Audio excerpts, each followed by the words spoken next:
Dear students, once again I will welcome to Mahila Samaja online classes. Dear 9th standard students, we have in biology class, that is in diversity in living organisms. Diversity in living organisms. In that lesson, we already completed about the classification of living organisms. The different levels are involved to classify the living organisms: species, genus, family, order, class, phylum and kingdom. The different criteria are followed to classify the living organisms. Mainly there are 5 major kingdoms of the organisms. They are the Monera, Protista, Mycota, plants and animals.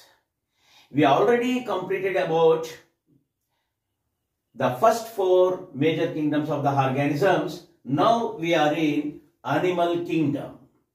We know that all the animals are multicellular organisms, multicellular organisms and eukaryotes, because the true nucleus is present. However, in our daily life, we can see varieties kind of the organisms. Some of the animals are very smaller in size. Some of the animals are very giant in size. ಒಂದು ಸೊಳ್ಳೆ, ಒಂದು ನೊಣ, ಒಂದು ಇರುವೆ, ಎಲ್ಲವೂ animals. ಕುರಿ, ಮೇಕೆ, ಹಂದಿ, ಪಕ್ಷಿಗಳು, ಹಾವುಗಳು, ಮೊಸಳೆ, ತಿಮಿಂಗಲಗಳು, ಕಪ್ಪೆಗಳು, ಮೀನುಗಳು, ಇನ್ಕ್ಲೂಡಿಂಗ್ ಮನುಷ್ಯರು ಸಹ ಎಲ್ಲ ಅನಿಮಲ್ಸ್. ಸೊ ಹಾಗಾದ್ರೆ ಈ ಎಲ್ಲ ಅನಿಮಲ್ಸ್ ಯಾವ ರೀತಿ ಕ್ಲಾಸಿಫಿಕೇಶನ್ ಮಾಡಬೇಕಾಗತ್ತೆ? That we discuss here. The animals are classified into 2 major groups based on the presence of notochord. Here the notochord is nothing but backbone. So due to the presence of backbone, the animals are to be classified into 2 groups. They are non-chordates and chordates. Non-chordates and chordates. Then what do you mean by non-chordates? These are the animals. Even the chordates are also the animals. The animals which do not possess, the animals which do not possess, ಒಂದೇ ಇರುವುದು, do not possess, ಒಂದಿಲ್ಲದಿರುವುದು. The animals which do not possess notochord or backbone are said to be non-chordate. Generally, they are also said to be invertebrates.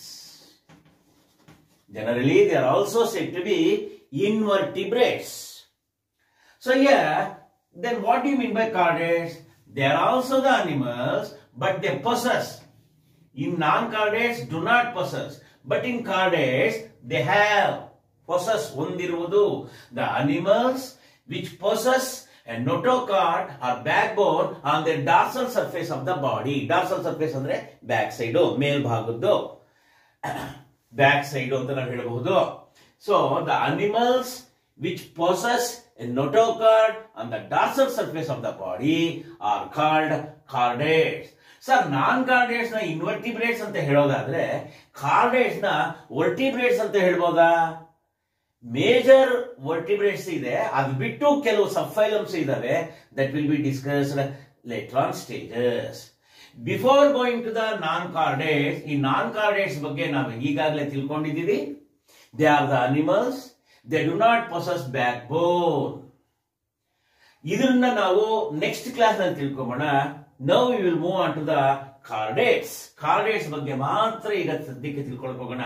Actually non chordates evolution ಅಲ್ಲಿ non chordates first evolve ಆಗಿ later on stages major ಆಗಿ chordates ಆಗಿ ಪರಿವರ್ತನೆ ಆಗಿರ್ತಕ್ಕಂಥದ್ದು. ಅದು ಸಹ for our convenient we have to be discussed about the chordates. Yes, what do you mean by chordates? They are the animals, they possess a notochord on their dorsal surface of the body. Notochord is nothing but backbone. Notochord is nothing but backbone. Notochord is nothing but backbone. ಈಗ chordates ನಲ್ಲಿ classifications ಇದಾವ. ನಾನು ಈಗಾಗಲೇ ತಿಳಿಸಿದ್ದೀನಿ the different levels of the classification of organisms are species, genus, family, order, class, phylum, kingdom. ಯಾವ Kingdom? Animal Kingdom. ಹಾಗಾದ್ರೆ chordates ನಲ್ಲಿ phylums ಬರುತ್ತಾ? The phylum belong to the chordate animals are said to be chordata. ಒಂದೇ phylum ಇರೋದು, chordates ನಲ್ಲಿ ಒಂದೇ phylum ಇರೋದು. That phylum is said to be chordata. Even they have chordates have only one phylum. They have divided into 4 sub phylums. How many sub phylums are under phylum chordata? 4 sub phylums are there in phylum chordata. They are hemichordata,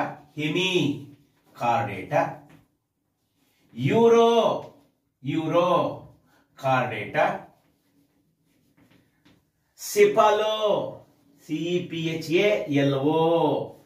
chordata, and vertebrata. Sir, non chordates ನ invertebrates ಅಂತೀವಿ, chordates ನ vertebrates ಅಂತ ಹೇಳಕ್ ಆಗಲ್ವಾ? Major ಆಗಿ vertebrates, ಆದ್ರೆ ಅದ್ರ ಜೊತೆಗೆ 3 sub phylums ಇದಾವೆ. ಟೋಟಲ್ ಆಗಿ 4 sub phylums. Other 3 sub phylums ಯಾವುದು? ಹೆಮಿಕಾರ್ಡೇಟಾ, ಯೂರೋಕಾರ್ಡೇಟಾ, ಸಿಫಲೋಕಾರ್ಡೇಟಾ. ಓಕೆ, ಹಿಯರ್ ಈ 3 hemichordata, urochordata and cephalochordata are exclusively marine animals. Marine animals ಅಂದ್ರೆ ಸಮುದ್ರದ ನೀರಿನಲ್ಲಿ ಮಾತ್ರ ವಾಸ ಮಾಡುವಂತಹ ಕಾರ್ಡೇಟ್ಸ್ ಅವು. ಇವೆಲ್ಲವೂ ಎವಾಲ್ವ್ ಆಗಿ ಕೊನೆಗೆ ಅವು ವರ್ಟಿಬ್ರೇಟ್ಸ್ ಆಗಿರ್ತಕ್ಕಂಥದ್ದು. ನೆನಪಿನಲ್ಲಿ ಇಟ್ಕೊಳ್ಳಿ, ಎವಲ್ಯೂಷನ್ ಅಂದ್ರೆ ನಿಮ್ಗೆ ಗೊತ್ತಿದೆ. The simplest organisms are to be changing to the complex organisms over a period of time. ಸರಳ ಜೀವಿಯಿಂದ ಸಂಕೀರ್ಣ ಜೀವಿಯಾಗುವವರೆಗಿನ ಬದಲಾವಣೆಯ ಒಂದು ನಾವು ಎವಲ್ಯೂಷನ್, ಜೀವ ವಿಕಾಸ ಅಂತ ನಾವು ಕರಿಬಹುದಾಗುತ್ತೆ. ಅದ್ರ ಬಗ್ಗೆ ಈಗ ಚರ್ಚೆಗಿಂತಲೂ ನಾವು ಇದರಲ್ಲಿ ನಾವು ಗಮನಿಸಬೇಕಾಗುತ್ತೆ. ಹೆಮಿಕಾರ್ಡೇಟಾ ಅಂದ್ರೆ ಏನು? ಎಲ್ಲದರಲ್ಲೂ ನೋಟೋಕಾರ್ಡ್ ಇದೆ.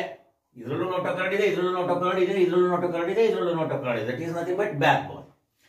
ಇನ್ hemichordata the notochord is restricted.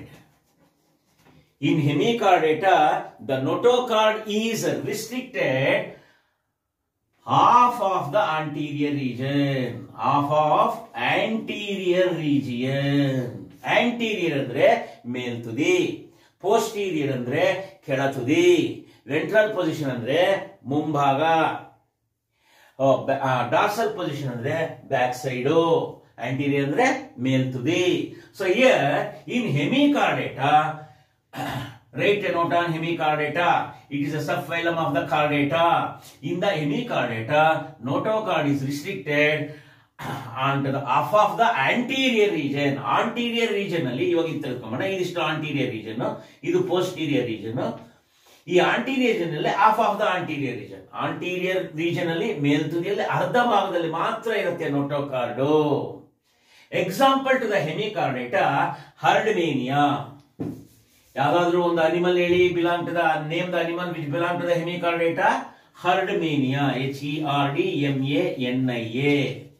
ಹರ್ಡ್ಮೇನಿಯಾ is a hemichordata animal. Now will move on to the urochordata. ಎಮಿ ಅಂದ್ರೆ of of the anterior region. ಅಲ್ಲೇ ಗೊತ್ತಾಗುತ್ತೆ ನಮ್ಗೆ ಹೆಸರು. ಯೂರೋ ಅಂದ್ರೆ ಟೈಲ್. ಯೂರೋ ಅಂದ್ರೆ ಏನು? ಟೈಲ್. ಹಾಗಾದ್ರೆ ಏನಿದು? They are the chordates where the notochord is present in the tail region. Tail region. Notochord ನೋಡಿ, ಇದು notochord is present. Notochord is present in tail region. Example to the urochordata: balanoglossus, balanoglossus, BALANO GLO SSUS, balano BALANO, glossus GLO SSUS, glossus. Balanoglossus is an animal. Example to the urochordata: in balanoglossus, notochord is present in tail region. In herdmania, notochord is present off to the anterior region.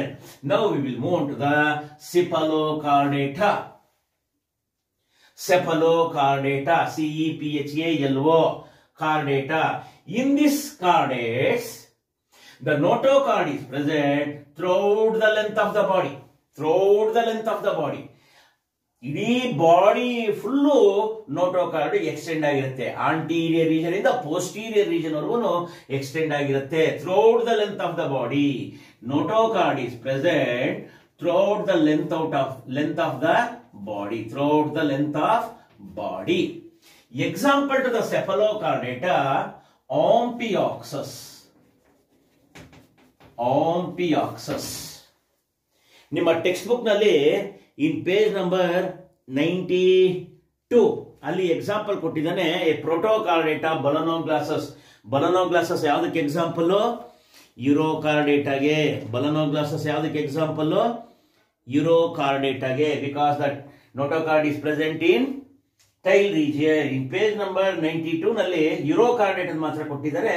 ನೀವು ಬೇರೆ reference book ಸಿಗುತ್ತೆ, ಅದರಲ್ಲಿ ಗಮನಿಸ್ಕೊಳ್ಳಿ. Amphioxus ಮತ್ತೆ herdmania. Herdmania belongs to the phylum subphylum Hemichordata, and here the balanoglossus belong to the subphylum Urochordata, and Ampiaxus belong to the subphylum Cephalochordata.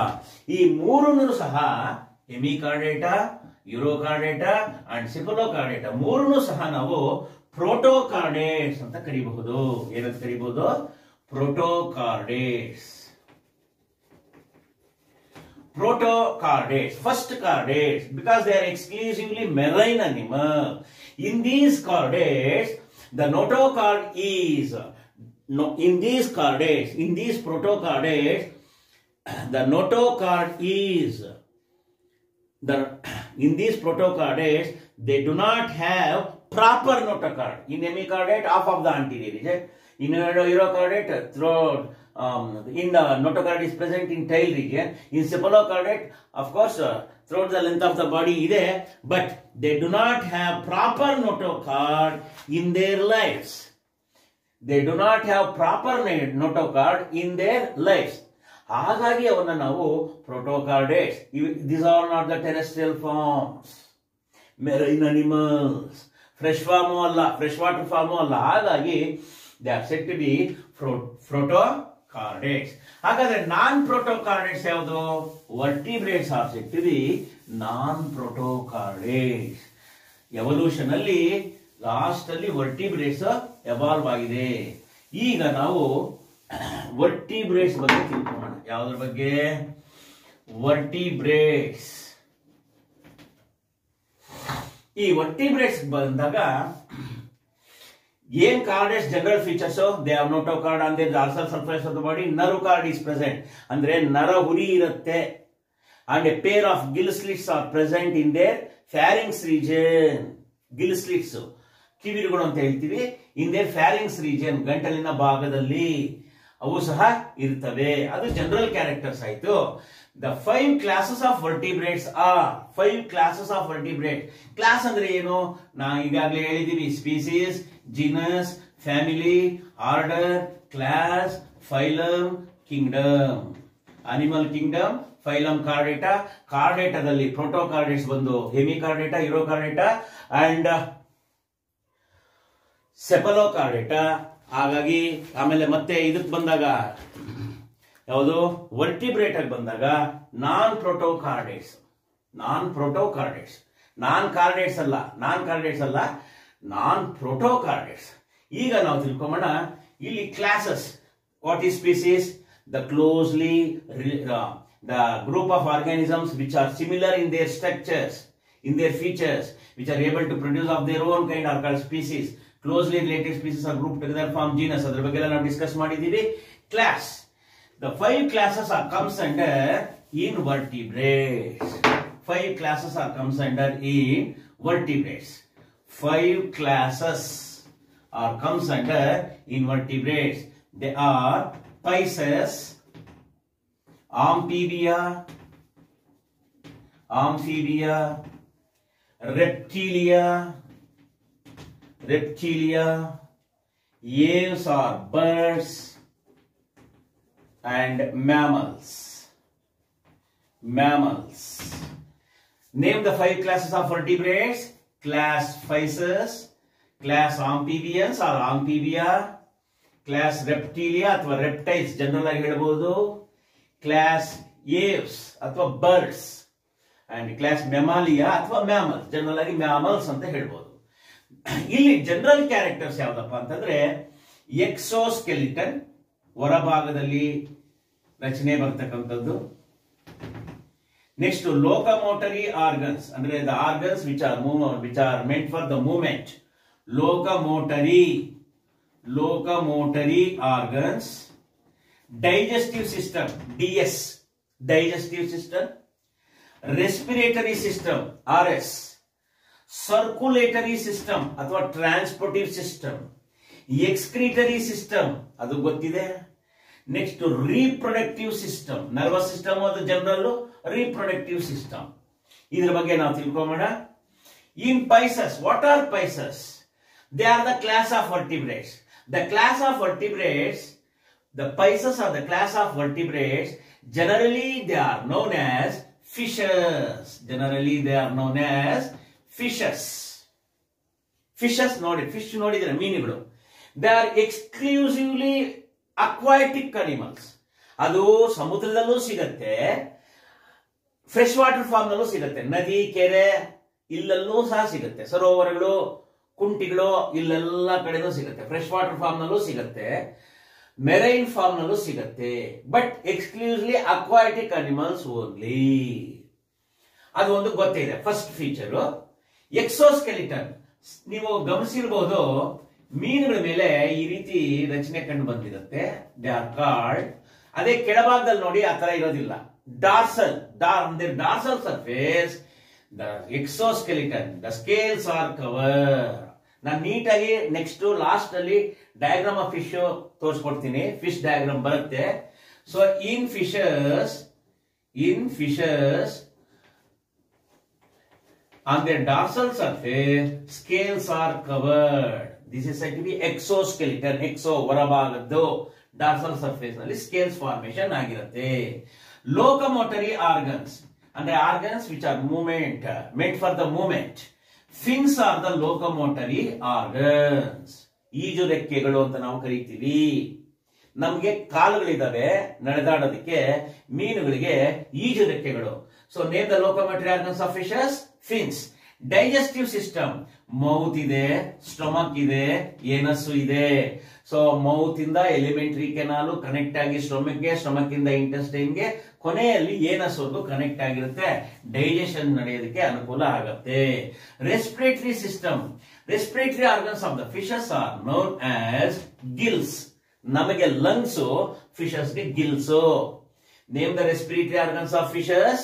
Gilles are the respiratory organ. ಇಲ್ಲಿ circulatory system ಬಂದಾಗ heart ಇದೆ sir, ನಮಗೂ ಇದೆಯಲ್ಲ sir, ಅವಕ್ಕೂ ಇದೆಯಲ್ಲ sir, ಇದೆ. ಆದ್ರೆ ನಮ್ಮ ಹಾರ್ಟ್ ನಲ್ಲಿ 4 ಚೇಂಬರ್ಸ್, ಇದರಲ್ಲಿ 2 ಚೇಂಬರ್ಸ್. ಫಿಶಸ್ ನಲ್ಲಿ 2 chambers of heart is present. 1 atrium and 1 ventricle. Atrium ಅಂದ್ರೆ ಅಪ್ಪರ್ ಚೇಂಬರ್, ವೆಂಟ್ರಿಕಲ್ ಅಂದ್ರೆ lower chamber. So 2 chambered heart is present.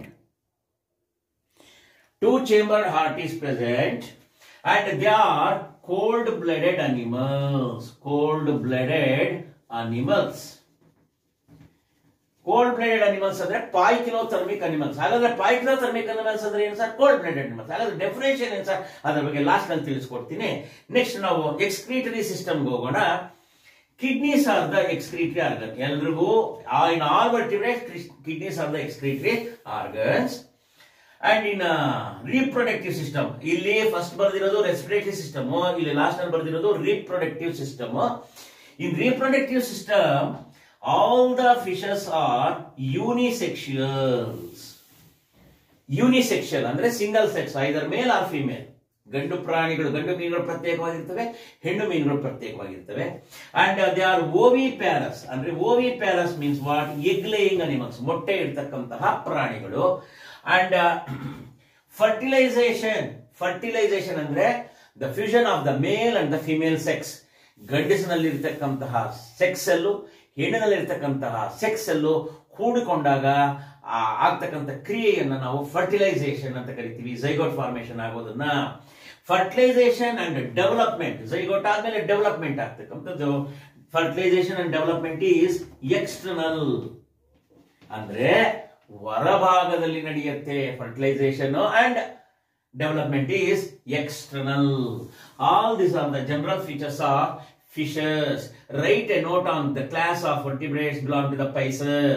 They are commonly called fishes. They are aquatic animals. Here the scales are formed on the dorsal surface of the body.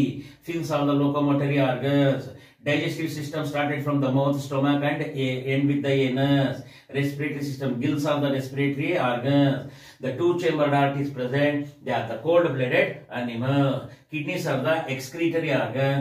Reproductive system, unisexual, egg-laying animals, and fertilization and development is external. Now we will move on to the amphibians. Amphibians, the class Amphibia. Class Amphibia.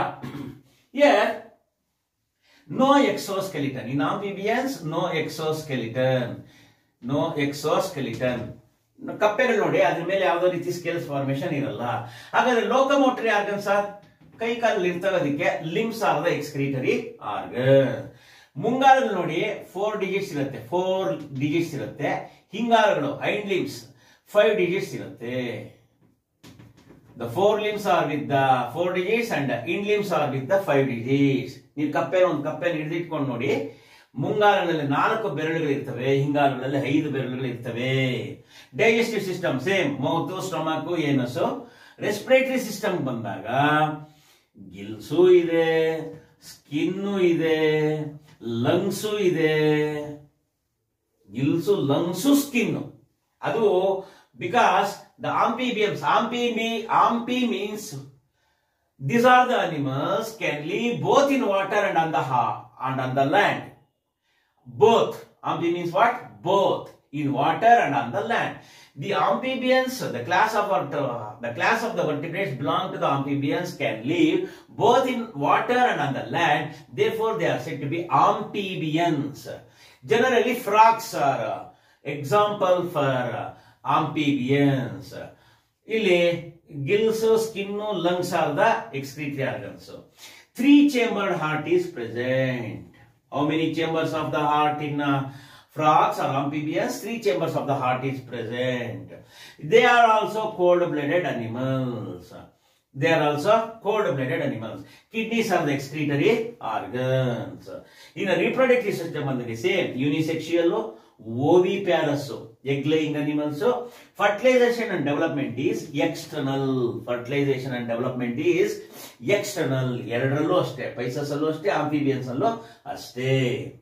So ಅದಕ್ಕೆ example frog, toad, hyla. Hyla ಅಂದ್ರೆ tree frog ಅಂತ, ಮರಗಳ ಮೇಲೆ ಹತ್ತಂತಹ ಕಪ್ಪೆಗಳು ಅಂತ. So they are the good examples for class amphibians. Now will move on to the class ರೆಪ್ಟೀಲಿಯಾ.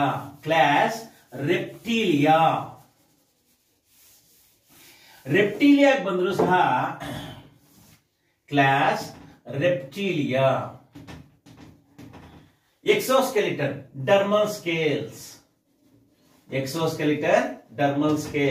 ನೋಡಿ, ಸರೀಸೃಪಗಳು ಅಂತ ನಾವು ಸಾಮಾನ್ಯವಾಗಿ ಹೇಳ್ಬೋದು. ಎಕ್ಸಾಂಪಲ್ಸ್ ಸ್ನೇಕ್ ಆಗ್ಬೋದು, ಕ್ರೊಕೊಡೈಲ್ ಆಗ್ಬೋದು, ಟರ್ಟಲ್, ಆಮೆ ಆಗ್ಬೋದು. ಗೊತ್ತಾಯ್ತಲ್ವಾ? ಈ ರೀತಿ ಬೇಕಾದಷ್ಟು ಎಕ್ಸಾಂಪಲ್ಸ್ ಸಿಗುತ್ತೆ. ಡರ್ಮಲ್ ಸ್ಕೇಲ್ಸ್ ಅಂದ್ರೆ ಡರ್ಮಲ್ ಅಂದ್ರೆ ಚರ್ಮದ ಮೇಲೆ ಸ್ಕೇಲ್ಸ್ ಇದೆ. Locomotory organs limbs are the locomotory organs. Limbless reptile ಬಂದಾಗ ಸ್ನೇಕ್, ಅವಕ್ಕೆ ಕಾಲುಗಳಿಲ್ಲ. Name a limbless reptile, snake. Name the reptiles which have limbs, crocodile ತಗೊಳ್ಳಿ, ಟರ್ಟಲ್ ತೆಗೆದುಕೊಳ್ಳಿ, ಗೊತ್ತಾಯ್ತಾ? ಇವೆಲ್ಲ examples for class reptilia. Respiratory organs. Lungs are the respiratory organs. They are the terrestrial forms. ನೆಲವಾಸಿ ಪ್ರಾಣಿಗಳು. ಆದರೂ ಸಹ ಕೆಲವು ನೀರಿನಲ್ಲಿ ವಾಸ ಮಾಡತಕ್ಕಂಥ ಎಬಿಲಿಟಿಯನ್ನ ಪಡೆದುಕೊಂಡಿರ್ತವೆ. ಕ್ರೊಕೊಡೈಲ್ ಆಗ್ಬಹುದು, ಕೆಲವು ಸ್ನೇಕ್ಸ್ ಆಗ್ಬಹುದು. Circulatory system. 3 chambered heart is present. ಮೇಲ್ಗಡೆ ಇರೋದು 2 chambers, ಕೆಳಗಡೆ 1 chamber. ಮೇಲ್ಗಡೆ ಇರೋ ಚೇಂಬರ್ ನ ಏಟ್ರಿಯಂ ಅಂತ ಕರಿತೀವಿ, ಕೆಳಗಡೆ ಇರೋ ಚೇಂಬರ್ ನ ವೆಂಟ್ರಿಕಲ್ ಅಂತ ಕರಿತೀವಿ. Upper chambers of the heart are called atriums, lower chambers of the heart are called ventricle. ಎರಡು ಏಟ್ರಿಯಂ ಒಂದು ವೆಂಟ್ರಿಕಲ್ ಇರುತ್ತೆ. ಆದ್ರೆ ಕ್ರೊಕೊಡೈಲ್ ನಲ್ಲಿ, ಯಾವುದರಲ್ಲಿ? ಕ್ರೊಕೊಡೈಲ್ ನಲ್ಲಿ ಅಂದ್ರೆ ಮೊಸಳೆನಲ್ಲಿ 4th incomplete chambered heart is present. 4 chambers ಇರುತ್ತೆ, ಆದ್ರೆ 4ನೇ ಚೇಂಬರ್ ವೆಂಟ್ರಿಕಲ್ ಸರಿಯಾಗಿ ಡೆವಲಪ್ ಆಗಿರಲ್ಲ. Name a reptile which have the 4 chambered hearts, crocodile. Next, they are also cold-blooded animals. Cold-blooded animals ಅಂದ್ರೆ ಏನು ಸರ್? ಲಾಸ್ಟ್ ನಲ್ಲಿ ಹೇಳ್ತೀನಿ.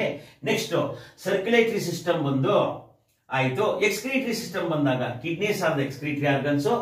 All the reptiles are unisexual, oviparous. Unisexual and oviparous. Unisexual ಅಂದ್ರೆ single sex animals, ಇದ್ರೆ ಗಂಡು ಅಥವಾ ಹೆಣ್ಣು. ಓವಿಪ್ಯಾರಸ್ ಅಂದ್ರೆ ಎಗ್ ಲೈಯಿಂಗ್ ಅನಿಮಲ್ಸ್. ಇಲ್ಲಿ ಫರ್ಟಿಲೈಸೇಷನ್ ಈಸ್ ಇಂಟರ್ನಲ್, ಒಳಭಾಗದಲ್ಲೇ ಫರ್ಟಿಲೈಸೇಷನ್ ನಡೆಯುತ್ತೆ, ಬಾಡಿ ಒಳಗಡೆನೆ.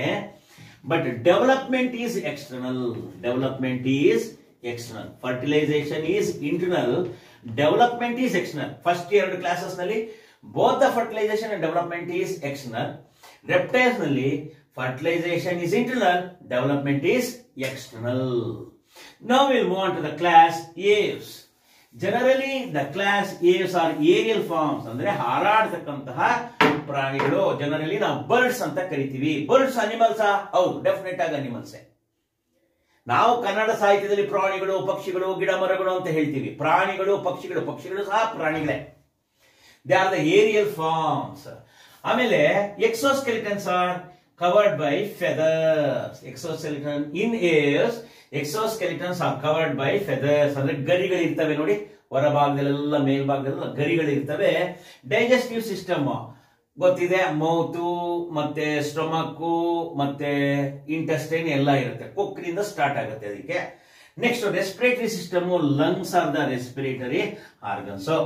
ಇಲ್ಲಿ ಸರ್ಕ್ಯುಲೇಟರಿ ಸಿಸ್ಟಮ್ ಬಂದಾಗ 4 chambered heart is present. How many chambers of the heart in class aves? 4 chambers of the heart is present in aves. 2 atriums ಅಂದ್ರೆ upper chambers, 2 ventricles. ಕೆಳಗಡೆ ಭಾಗದ್ದು 2 atriums and 2 ventricles are present.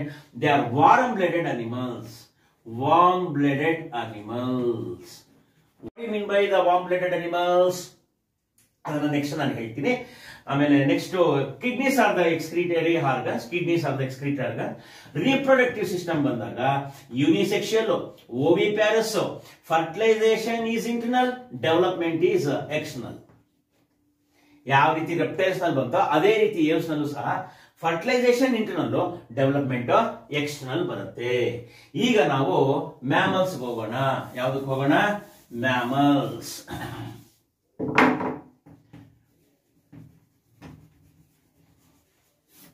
Mammals. They are the class of vertebrates. The class of vertebrates which bear the mammary glands. ಅದರ ಸ್ತನ್ಯ ಗ್ರಂಥಿಗಳನ್ನು ಹೊಂದಿರ್ತವೆಯೋ, ಯಾವ ಪ್ರಾಣಿಗಳು ಸ್ತನ್ಯ ಗ್ರಂಥಿಗಳನ್ನು ಹೊಂದಿರ್ತವೆಯೋ ಅವುಗಳನ್ನ ಸ್ತನಿಗಳು ಅಥವಾ mammals. The class of vertebrates which have the mammary glands are said to be mammals. They are viviparous animals, ಅಂದ್ರೆ ಮರಿಗಳನ್ನ ಹಾಕತಕ್ಕಂತಹ ಪ್ರಾಣಿಗಳು. Exoskeleton covered by hairs. ನೋಡಿ, ಮನುಷ್ಯನಿಗೆ ಆಗ್ಬೋದು, ಕರಡಿಗಾಗ್ಬೋದು, ಎಮ್ಮೆಗಾಗ್ಬೋದು, ನರಿಗಾಗ್ಬೋದು, ಕತ್ತೆಗಾಗ್ಬೋದು, ಕುದುರೆಗಾಗ್ಬೋದು, covered by hairs. Digestive system started by the mouth end with the anus. Alimentary canal mouth, food pipe ಅಂದ್ರೆ oesophagus, stomach, small intestine, pancreas ಇಂದ ಕನೆಕ್ಟ್ ಆಗಿ ಸ್ಮಾಲ್ ಇಂಟೆಸ್ಟೈನ್, ಲಾರ್ಜ್ ಇಂಟೆಸ್ಟೈನ್ ಎಲ್ಲವೂ ಇರ್ತದೆ. End with the anus. Respiratory system. Lungs are the respiratory organ. ಶ್ವಾಸಕೋಶಗಳು respiratory organs. Circulatory system. Four chambered heart is present. 2 atriums and 2 ventricles. How many chambers are in the heart of mammals? 4 chambers. Name them. Right atrium, left atrium, right ventricle, left ventricle. ಅದ್ರ ಬಗ್ಗೆ discuss ಮಾಡೋಣ. ಯಾವಾಗ circulatory system ಬರುತ್ತೆ ಅವಾಗ ಗಮನಿಸ್ಕೊಂಬೋಣ detail ಬಂದಾಗ. And they are warm blooded animals. ಬಿಸಿ ರಕ್ತದ ಪ್ರಾಣಿಗಳು ಅಥವಾ ಹೋಮಿಯೋಥರ್ಮಿಕ್ ಅನಿಮಲ್ಸ್ ಅಂತಾನು ಕರಿತೀವಿ. ಹಾಗಂದ್ರೆ ಏನು ಅನ್ನೋದನ್ನ ಆಮೇಲೆ ಗಮನಿಸ್ಕೊಂಬೋಣ. Next, excretory systems are kidneys. Kidneys are the excretory organs. Reproductive system ಬಂದಾಗ ಯೂನಿಸೆಕ್ಷುಯಲ್ಸ್, ಇದ್ರೆ ಗಂಡು ಅಥವಾ ಹೆಣ್ಣು, ಯೂನಿಸೆಕ್ಷುಯಲ್ಸ್. ವೈವಿಪ್ಯಾರಸ್ ಅಂದ್ರೆ ಏನು? ಇವೆಲ್ಲ oviparous. First 4 class of vertebrates. Fishes ಆಗಲಿ, ಫ್ರಾಗ್ಸ್ ಆಗಲಿ, ರೆಪ್ಟೈಲ್ಸ್ ಆಗಲಿ, ಬರ್ಡ್ಸ್ ಆಗಲಿ, egg laying animals. Viviparous animals ಅಂದ್ರೆ ಏನು? They are the animals which gives birth to their young ones. The animals which gives birth to their young ones. ಅಂದ್ರೆ ಮರಿಗಳನ್ನ ಹಾಕ್ತಕ್ಕಂತ ಪ್ರಾಣಿಗಳನ್ನ ವೈವಿಪ್ಯಾರಸ್ animals ಅಂತ ಕರಿತೀವಿ. ಆದ್ರೂ ಸಹ 2 ಎಗ್ ಲೈಯಿಂಗ್ ಮ್ಯಾಮಲ್ಸ್ ಇದೆ. ಮ್ಯಾಮಲ್ಸ್ ಅಂದ್ರೆ ಏನು? ಬೇರ್ ಮ್ಯಾಮರಿ ಗ್ಲ್ಯಾಂಡ್ಸ್ ಇದೆ, ಆದ್ರೆ ಅದು ಮರಿ ಹಾಕಲ್ಲ. ಅಂತದ್ ಯಾವ್ದಪ್ಪ ಅಂದ್ರೆ ಎಗ್ ಲೇಯಿಂಗ್ ಮ್ಯಾಮಲ್ಸ್ ಯಾವ್ದಪ್ಪ ಅಂದ್ರೆ ಎಕಿಡ್ನಾ and platypus. Echidna and platypus are the egg laying mammals. Echidna and platypus. Name the 2 egg laying mammals. Echidna and platypus. Adu they bear the mammary glands. ಹಾಲು ಕುಡಿಸ್ತವೆ, ಆದ್ರೆ ಮರಿ ಹಾಕಲ್ಲ. Egg laying animals, oviparous mammals. ಈಗ ಇನ್ನೆಲ್ಲವೂ ಸಹ they bear the mammary glands, they feed the milk to their young ones. ಮಗು ಆದ್ಮೇಲೆ ಮರಿ ಹಾಕಿದ್ಮೇಲೆ ಹಾಲು ಕೊಡುತ್ತೆ. ಕೋತಿ ನೋಡಬಹುದು, ಕತ್ತೆ ನೋಡಬಹುದು, ನಾಯಿ ನೋಡಬಹುದು, ಹಸು ನೋಡಬಹುದು, ಮೇಕೆ ನೋಡಬಹುದು, ಹಂದಿ ನೋಡಬಹುದು, ಮನುಷ್ಯರನ್ನು ನೋಡ್ಕೋಬಹುದು. Yes, excretory system. ಕಿಡ್ನೀಸ್ ಆಯ್ತು. ಈ ರಿಪ್ರೊಡಕ್ಟಿವ್ ಸಿಸ್ಟಮ್ ಹೇಳಿದೆ. They are unisexuals, viviparous animals. Both fertilization and development is internal. ಎಲ್ಲವೂ ಒಳಗಡೆನೆ ಆಗುತ್ತೆ. ಫರ್ಟಿಲೈಸೇಷನ್ ಬಾಡಿ ಒಳಗಡೆನೆ ಆಗುತ್ತೆ, ಡೆವಲಪ್ಮೆಂಟ್ ಒಳಗಡೆನೆ ಆಗುತ್ತೆ. ಎಲ್ಲ ಡೆವಲಪ್ ಆದ್ಮೇಲೆನೆ ಮಗು ಆಗುತ್ತೆ ಹೊರತು ಡೆವಲಪ್ ಆಗೋಕ್ ಮುಂಚೆ ಮಗು ಆಗೋದಿಲ್ಲ. ಅದೆಲ್ಲ ಪೂರ್ಣ ಪ್ರಮಾಣದಲ್ಲಿ ಬೆಳವಣಿಗೆ ಆಗಬೇಕು. ಸೊ ಅಲ್ಲಿಗೆ ಈ 5 ಕ್ಲಾಸಸ್ ಆಫ್ ವರ್ಟಿಬ್ರೇಟ್ಸ್ ಬಗ್ಗೆ ತಿಳ್ಕೊಂಡ್ವಿ. ಈಗ ಕೋಲ್ಡ್ ಬ್ಲಡೆಡ್ ಅನಿಮಲ್ಸ್ ಮತ್ತೆ ವಾರ್ಮ್ ಬ್ಲಡೆಡ್ ಅನಿಮಲ್ಸ್ ಬಗ್ಗೆ ನಾವು ತಿಳ್ಕೊಂಬೋಣ. ಅಂದ್ರೆ ನಾನು ಹೇಳಿದ್ನಲ್ಲ, poikilothermic animals. Warm blooded animals ಗೆನೋ ಹೋಮಿಯೋಥರ್ಮಿಕ್ ಅನಿಮಲ್ಸ್. ಥರ್ಮಿಕ್ ಅಂದ್ರೆ ಟೆಂಪರೇಚರ್, ಪಾಯ್ಕಿಲೋ ಅಂದ್ರೆ ಕೋಲ್ಡ್ ಬ್ಲಡೆಡ್ ಅನಿಮಲ್ಸ್, ಹೋಮಿಯೋಥರ್ಮಿಕ್ ಅಂದ್ರೆ ವಾರ್ಮ್ ಬ್ಲಡೆಡ್ ಅನಿಮಲ್ಸ್. ಹಾಗಂದ್ರೆ ಏನ್ sir?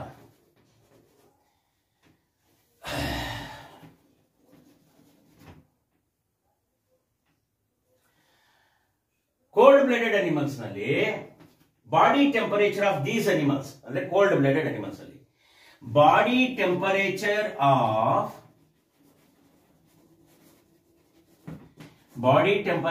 some animals keep on changing. ಅದು ಚೇಂಜ್ ಮಾಡ್ಕೊಳ್ತಾ ಇರುತ್ತೆ. Keep on changing according to the change of environment. ಪರಿಸರದಲ್ಲಿ ಟೆಂಪರೇಚರ್ ಬದಲಾವಣೆ ಆಗ್ತಾ ಇದ್ದಂಗೆ ಇವು ಸಹ ತಮ್ಮ ಟೆಂಪರೇಚರ್ ಅನ್ನ ಬದಲಾಯಿಸಿಕೊಳ್ತವೆ. Such kind of animals are called poikilothermic animal.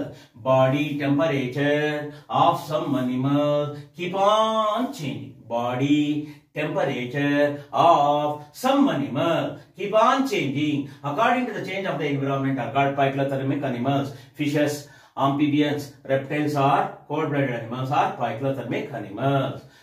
What are warm-blooded animals? Are homeothermic animals. Body temperature of some animals do not keep on. Avu change ಮಾಡ್ಕೊಳ್ಳಲ್ಲ, ಟೆಂಪರೇಚರ್ ನ ಚೇಂಜ್ ಮಾಡ್ಕೊಳ್ಳೋದಿಲ್ಲ. Do not keep on changing according to the change of the environment. They are called the warm-blooded animals. ಹಾಗಾಗಿ ಇವಕ್ಕೆ 4 chambered heart ಇದಾವೆ.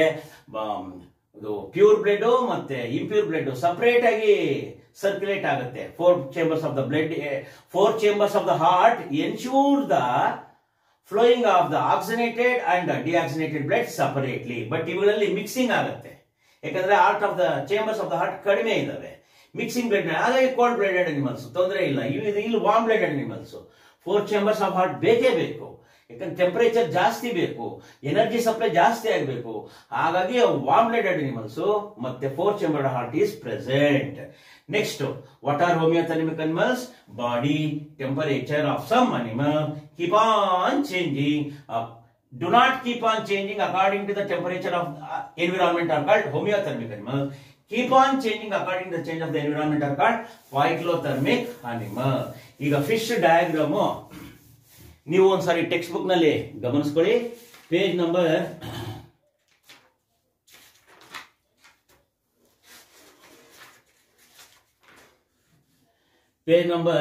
93 ನಲ್ಲಿದೆ. ನಾನು ಸ್ವಲ್ಪ rough ಆಗಿ ಬರ್ದಿರ್ತೀನಿ. Fish diagram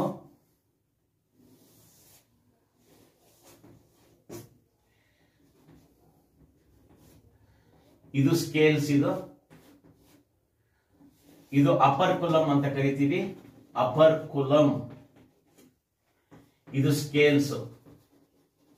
scales are present on the dorsal surface of the body. ಇದು mouth ಗೊತ್ತಿದೆ. ಇದು ಗಿಲ್ಸ್. ಇದೇನಿದು ಗಿಲ್ಸ್. ಸಾರಿ, ಗಿಲ್ಸ್ ಬಗ್ಗೆ ಏನ್ ಬರೆಯೋದು ಬೇಡ. ಇದು ಪೆಕ್ಟೋರಲ್ ಫಿನ್ ಅಂತ ಹೇಳ್ತಾರೆ. Pectoral fin. Pectoral fin. Fins are the locomotory organs ಅಂತ ನಾವು ಹೇಳಿದೀವಿ. Fins are the locomotory organs. Pectoral fins. Next, ಇದು ಅಪರ್ ಕುಲಮ್ ಆಯ್ತು. ಇದು ಡಾರ್ಸಲ್ ಫಿನ್. ಡಾರ್ಸಲ್ ಫಿನ್ ಅಂದ್ರೆ ಬೆನ್ನಿನ ಮೇಲ್ಭಾಗದಲ್ಲಿ ಇರ್ತಕ್ಕಂಥದ್ದು. ಇದು ವೆಂಟ್ರಲ್ ಫಿನ್, ನಡುವಿನ ಭಾಗದಲ್ಲಿ ಬರ್ತಕ್ಕಂಥದ್ದು. ಪೆಲ್ವಿಕ್ ಫಿನ್, ಬಾಲದ ರೆಕ್ಕೆ. ಇದು caudal fin, CAUDAL, caudal fin. ಇವೆಲ್ಲ ಸ್ಕೇಲ್ಸ್. ನೀಟಾಗಿ ಬರೀಬೇಕು ನೀವು. What are fins? Fins are the locomotory organs of fishes. The two types of the fins are paired fins and unpaired fins. Paired fins and unpaired fins. Paired fins ಅಂದ್ರೆ ಯಾವುದು? P ಇಂದ start ಆಗೋದು ನೋಡಿ pectoral fin, P ಇಂದ start ಆಗೋದು pelvic fin. ಜೊತೆ ಜೋಡಿ ರೆಕ್ಕೆಗಳು ಅಂತ ಕರಿತೀವಿ. Pectoral fin and pelvic fin are the paired fins. Unpaired fins ಯಾವುದು ನೋಡಿ? Dorsal fin, ventral fin, caudal fin. Name the unpaired fins.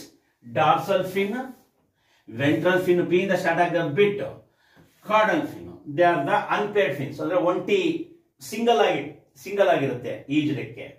So ಇದಿಷ್ಟು ಫಿಶ್ ಡಯಾಗ್ರಾಮ್. ನೀಟಾಗಿ ಬರೀರಿ ಇನ್ನೊಂದ್ಸರಿ. Okay, thank you. In next class we have to be discussed invertebrate animals or non-chordates animals. Thank you, one and all.